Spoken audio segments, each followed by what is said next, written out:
Vishnu ശാലിനിയുടെ latest episode പ്രൊമോയിൽ ശ്യാമയാണെങ്കിൽ പപ്പിമോളെയും കൂട്ടിക്കൊണ്ട് കുടുംബശ്രീ വീട്ടിലേക്ക് പോകുന്നുണ്ട്. അന്നേരം രോഹിത് ആണെങ്കിൽ വീട്ടിൽ ഇല്ലായിരുന്നു എന്ന് തോന്നുന്നു. പിന്നെ വിവരം അറിയുമ്പോൾ രോഹിത് ആണെങ്കിൽ പിന്നെ ശ്യാമയും കുട്ടിയെ കൊണ്ടുവരാനായിട്ട് പിന്നെ കുടുംബശ്രീ വീട്ടിലേക്ക് പോവുകയാണ്. അന്നേരം ആകെ ദേഷ്യപ്പെട്ടാണ് രോഹിത് ഇറങ്ങി പോകുന്നത്. അന്നേരം വിഷ്ണു വരുമ്പോൾ സത്യഭാമ ഇത് പറയുന്നുണ്ട്, ഇങ്ങനെ സംഭവം ഉണ്ടായി എന്നുള്ളത്.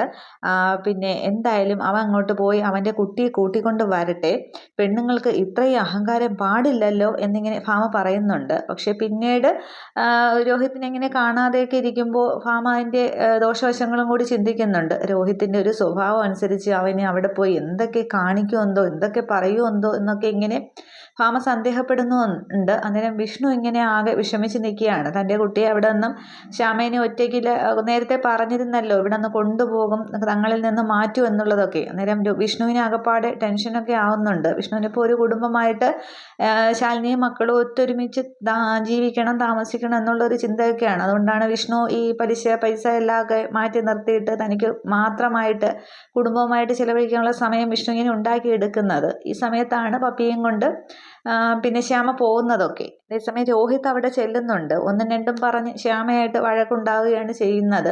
അവസാനം ഈ കുട്ടിയും കൈ പിടിച്ചുകൊണ്ട് രോഹിത് അവിടെ നിന്ന് ഇറങ്ങുന്നുണ്ട്. അന്നേരം ശ്യാമ ഇങ്ങനെ പുറകെ വരികയാണ്, കുട്ടിയെ കൊണ്ടുപോകാൻ പറ്റൂല എന്ന്. ശാരദാമ്മയും ശാരികയൊക്കെ പുറകെ ഇറങ്ങുന്നുണ്ട്. കാറിലേക്ക് കുട്ടിയും കൊണ്ട് കയറാൻ പോകുന്ന സമയത്ത് എൻ്റെ കുട്ടിയെ കൊണ്ടുപോകാൻ പറ്റില്ല എന്ന് പറഞ്ഞിങ്ങനെ ശ്യാമയിൽ ആകെ അങ്ങ് ദേഷ്യപ്പെട്ട് ഉറഞ്ഞു തുള്ളുകയാണ്. മാറി നിൽക്കടിയെന്നും പറഞ്ഞ് രോഹിത് ബലം പ്രയോഗിക്കുന്നുണ്ട്. ഈ കുട്ടി രണ്ടുപേരുടെയും നടുവിൽ കിടന്ന് ഇങ്ങനെ ആകെ വിഷമിക്കുകയാണ്. ശാരദാമ്മയ്ക്കും ഒന്നും പറയാൻ സാധിക്കുന്നില്ല, ശാരികയെ നോക്കിക്കൊണ്ട് നിൽക്കുന്നേ ഉള്ളൂ. ഇത്രയുമാണ് ഈ ഒരു പ്രൊമോ സീനിൽ കാണിക്കുന്നത്. അപ്പോൾ ശ്യാമയെ എതിർത്തുകൊണ്ട് മിക്കവാറും രോഹിത് കൊണ്ടുവരുമോ ഇല്ലയോ എന്നുള്ളത് കാണിക്കുന്നില്ല. കൊണ്ടുവരികയാണ് എന്നുണ്ടെങ്കിൽ ശ്യാമയോടെ ഒറ്റപ്പെടുകയും ചെയ്യും, ശ്യാമയുടെ മനോനിലയൊക്കെ തെറ്റുകയാണ് ചെയ്യുന്നത്. രോഹിത് കൊണ്ടുവന്നില്ല എങ്കിൽ വിഷ്ണു മിക്കവാറും പോവും, അവിടെ പോയി പ്രശ്നം ഉണ്ടാക്കുകയായിരിക്കും ചെയ്യുന്നത്.